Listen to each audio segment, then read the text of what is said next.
అజ్ఞానంతో తెలిసి తెలియక మేము చేయు సకల తప్పు ఒప్పులను క్షమించి కాపాడవలెను.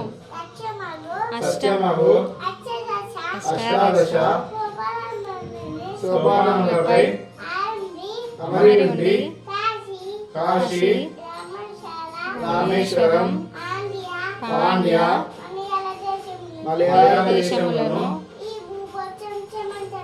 ఈ భూప్రపంచమంతటిని ఏక ఛత్రాది పత్యముగా పరిపాలించు.